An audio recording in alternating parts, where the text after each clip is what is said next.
Hey everyone, diving into the world of healthier data in healthcare today with Carta Healthcare. Greg, how are you? I'm great. I'm glad to be here.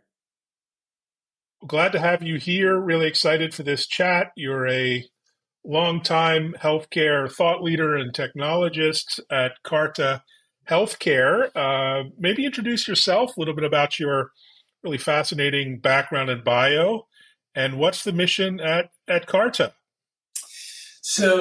Personally, I've been in the healthcare IT realm for almost 40 years and started my career actually in a hospital, which I like to think makes me legit a little bit. Um, but out of a almost 40-year career, I'd probably say 35 years has been spent in and around the data and analytics space in healthcare, data analytics and decision support in healthcare. And so I've made a career, I'd say, out of, or a pat. It's more than a career. It's a passion of mine, which is to transform healthcare by making data-driven decisions. And it's something that I've been sort of really passionate about for a very long time since I actually started my career in a hospital. Wow, fantastic opening. And let's start. Carta is using AI to make it easier for hospitals to manage and integrate all of their patient data. That's a Herculean task. Maybe tell us more about the big mission.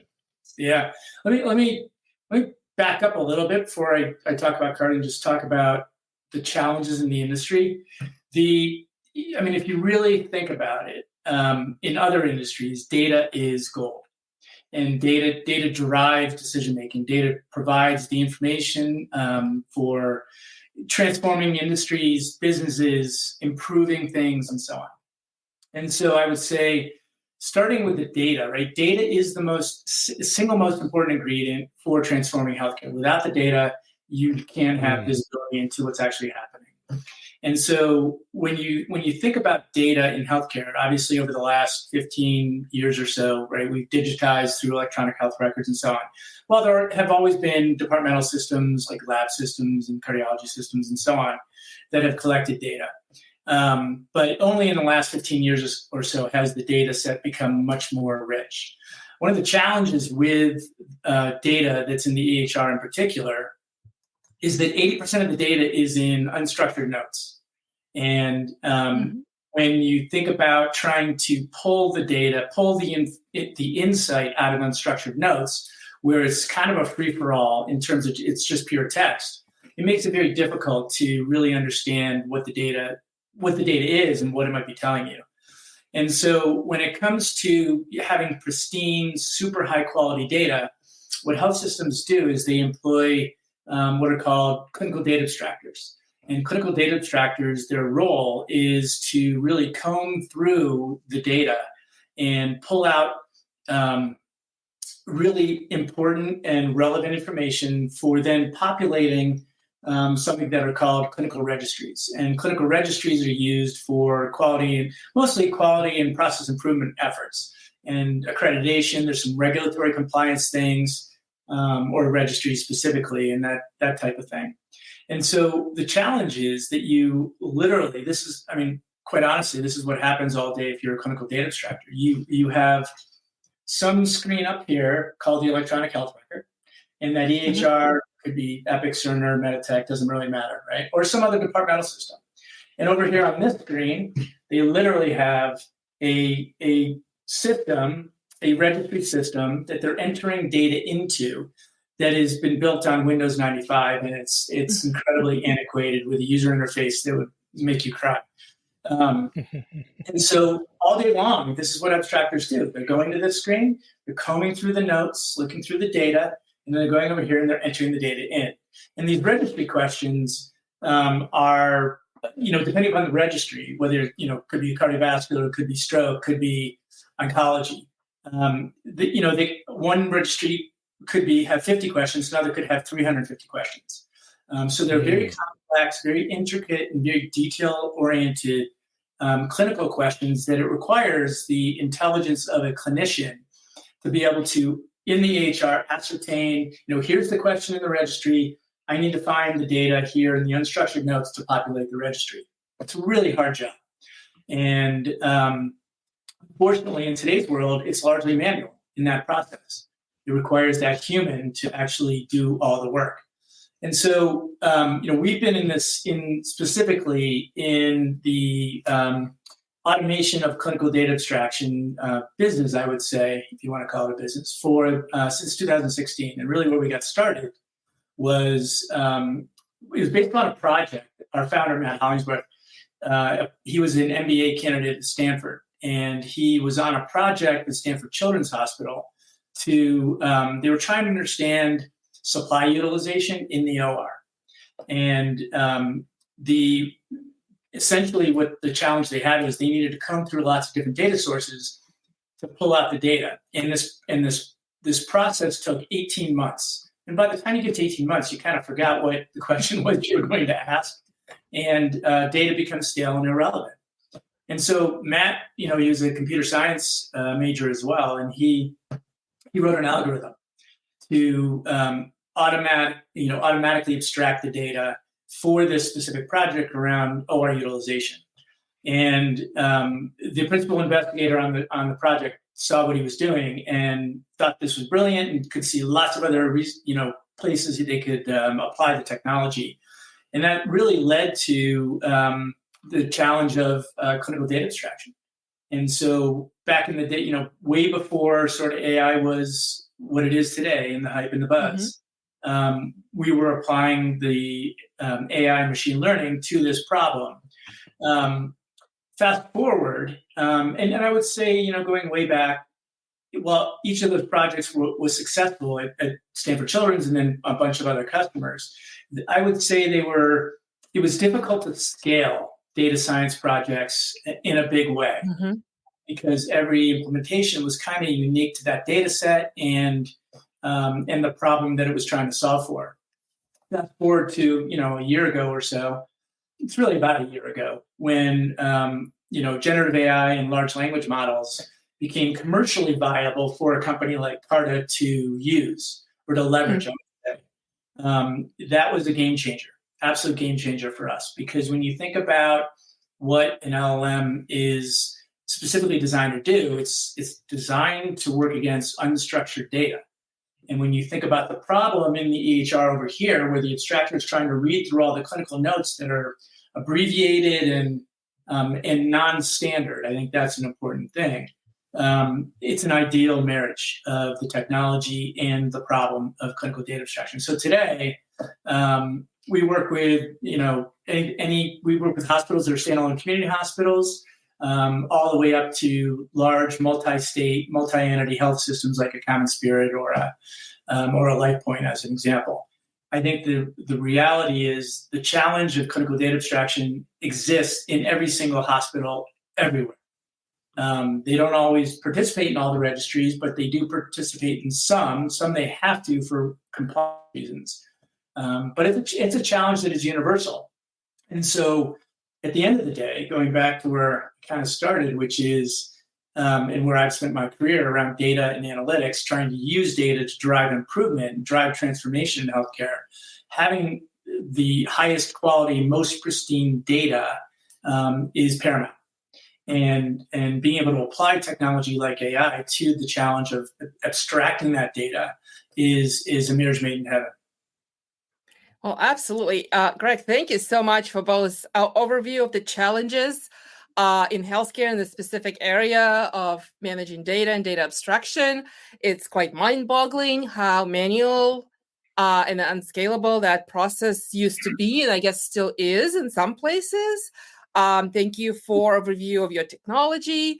And clear benefits are right there in terms of reducing errors and improving speed of this activity. So I want to focus on data security, though. So obviously, data security is paramount in healthcare and protecting it. So tell us how this patient information is safe and secure while still allowing for all this analysis to take place. Yeah, that's a good question. And so let me, so at a baseline, if you're not HIPAA compliant, you're not going to operate in this environment, right? So you sort of start there.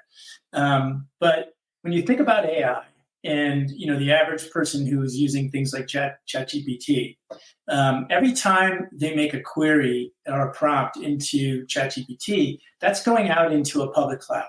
It's going out to OpenAI and their data and in their cloud. That's not a secure environment for healthcare. And so what we do is, and I should back up for a second, we are not in the LLM creation business.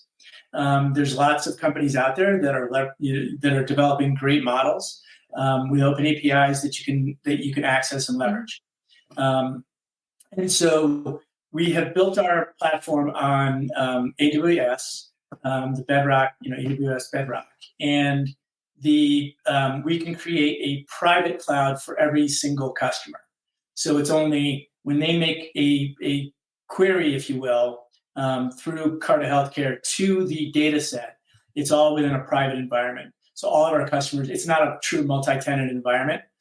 So all of our customers have their own private cloud. So the data is always secure to their organization. Wow. Well, that makes very practical sense. So in terms of interoperability, it remains a big challenge. It's been a buzzword forever in healthcare, but how do you think about interoperability with existing infrastructure and systems, especially the older ones? Won't call anyone out here, but there's a lot of technical debt, as we used to call it, in healthcare. Yeah, it's a good question. So I was with Medicity for about 6 years before and then we got acquired by Aetna, and then after that I was with Health Catalyst, and so collective about 12 years of sort of sitting in the interoperability space. And I would say, going back to 2008, before the HITECH Act, before meaningful use, before the just massive deployments of the EHRs, interoperability was a challenge. You had to rely on HL7, and of course there's different versions of HL7.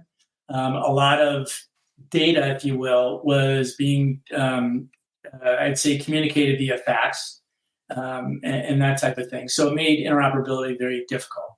And so if I move forward though with modern EHRs, I would say just through federal regulation and environmental related causes, it's been a struggle to get interoperability to a place that is, I would say, ubiquitous. And which is we as patients and as human beings want ubiquity with our data in a secure way, of course. And so I think, HL7 obviously has evolved. HL7 is still a standard. Everybody's trying to move towards FHIR, but FHIR is not as prevalent as we would like out there. But I think when I think about interoperability, to me, it's somewhat of a moral topic in that we all have a right to be able to see our data. And it's really important. My mom fought cancer for 7 years, and I was a human HIE, shuffling boxes of paper from provider to provider with lab test results, x-rays, and everything else. And fortunately, now there is better technology that's in place that can do the electronic transfer of data, the HL7 or FHIR or other data sources. But I think that's a good example, Evan, where how modern technology has evolved to a place to make sense of the interoperable data. And one of the challenges to interoperability has always been data mapping and taking, from source system to end system, if you will, and mapping the data appropriately. And the challenge with that is that if you've got a health system with multiple entities, possibly multiple EHRs, and then a whole bunch of physician practices on multiple different EHRs, every time there's a change made to the source system, it breaks the interoperability, right? And everything has to be recoded. One of the things that we found that is just, in my mind, just magical and just incredibly productive is with large language models. We can just dump data into a pile, literally just dump it into a pile and let the AI sort through it. to find the key elements that are needed for clinical data abstraction or whatever purpose downstream, analytics downstream too. And so what that eliminates is the challenge of mapping multiple data sources. Like, we don't care. Send us a PDF, send us an image, send us, free-form text, send us an Excel spreadsheet. We don't care. Just dump it into a pile, let the AI sort through it. And it's amazing just the speed. I mean, you can do things in minutes that normally would take days, weeks, months to do.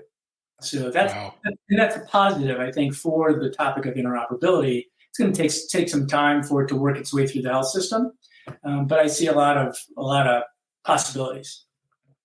I'll totally can relate to this. I was myself managing my mom's cancer care for 12 years with all the papers and having to organize everything by hand. So let's abstract away from just what happens on the back end here and talk about impact on patient care itself. Sure. With incorporating AI into your platform, tell us how this changed the way doctors and healthcare providers actually make decisions, and how does your technology help, in the end, improve patient care? Sure. I think, again, going back to the foundational level, that data is the single most important ingredient. And so you got to start with pristine data. Otherwise, clinicians are not going to believe the data.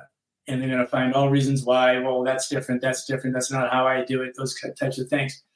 But I think when something that I learned early in my career is in working with clinicians that, largely in medicine, they will tell you that 80% of healthcare is protocol driven, meaning there's a standard way to do things 80% of the time.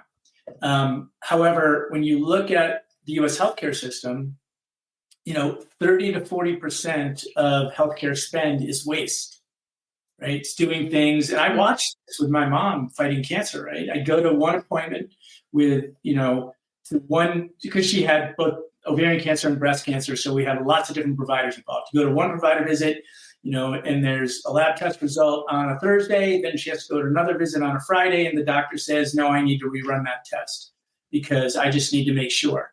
And it's incredibly frustrating and obviously increases the cost of healthcare in the United States when it could have been standardized and eliminate a lot of that friction.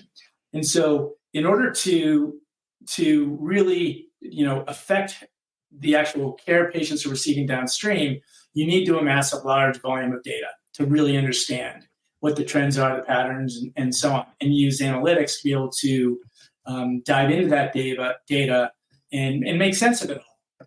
And I think over the last 10 years, I've been more and more excited, I'd say, around clinician receptivity of using data to drive meaningful quality cost improvement. One of the things that I did recently is that I always had this question in the back of my mind: within the realm of clinical data abstraction, you have all these nurses and PAs and NPs and even doctors that are doing this manual work, right? We call swivel chair interoperability, just collecting all the data, validating, and so on. And again, the amount of time that it can save for them just to get the data is humongous. But I think the opportunity is there now to take the amount of time that clinicians spend on gathering data to spending more of their time actually looking at data, analyzing the data, and trying to drive improvement. And so one of the questions that I had recently was, health systems are going through all this effort, time, cost, money, of trying to get data that is high quality. Are they really using it? It seems like a really obvious question, but I really wanted to find out. So we did a market research study recently, and I was very pleasantly, I say surprised is probably the wrong answer, the wrong description, but I was delighted to see that 75% of the respondents are using the data for quality and process improvement purposes. And so to me, that was overwhelmingly encouraging, that people are really using this data, not just collecting it because they have to, or they were told to, or things like that. Wow, very impressive. Do you have any anecdotes or stories where Carta is making a difference with patient care or hospital operations? Anything you can share on any favorite children, customers of yours? They're all my favorite children. Okay. So when you think about what we do at Carta Healthcare specifically, we are the actual patient care process is downstream. So what we're doing is, we're collecting the data, we're harvesting the data, and we're populating the clinical registries. Downstream, what happens is clinicians use the data out of the clinical registry for quality and process improvement purposes. Carta is not involved in that aspect of it. Where we do have a demonstrable, significant impact to a health system, though, that ultimately does trickle down to patient care, are things like, the amount of time. Let me put it in these terms. So the amount of time it takes on average for a clinician to abstract one patient case is about an hour. And it really depends on the registries. Certain registries can take a lot longer. Some are a little shorter, but on average, it's about an hour. Mm-hmm. If you think about it, an RN, an NP, and a PA or a doc, you think about the time and the cost of those people spending an hour doing that when they could be spending their time on direct patient care, especially the nurses. Mm-hmm. So that's one thing. And so with the way that we approach the challenge of clinical data abstraction, we can literally abstract the data for thousands of cases like that, right, in minutes, not hours, days, weeks, and months. And so when you look at many health systems, they have a lot of backlog, like up a year sometimes, in cases they just haven't had the resources to get to. Well, with technology and especially applying AI to the problem, you can have a significant impact. So how does that manifest itself down to patient care? One is we can cut the costs of doing the clinical data abstraction by 50% or more. We cut the amount of time in some recent customer implementations. And I should say that when we first started using LLMs against this data set, we thought we would get to maybe 50%, the AI would be able to answer 50% of the questions. We're now getting to almost 90%. Oh, wow. And so when you think about that time of that person, you got the cost issue, but you also have their time, what it could be used to spend on patient care. By taking, reducing the amount of time by 90% is super important. One of the things that I should add in here is we do not believe that, or I do not believe that AI is a magic bullet. And it's going to solve every problem just through the application of technology.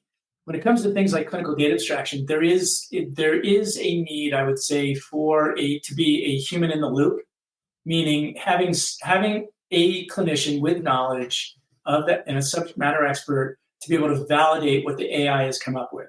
We all know that AI does make mistakes, call it hallucinations or whatever term du jour you want to use, but it's not foolproof, right? It does make mistakes.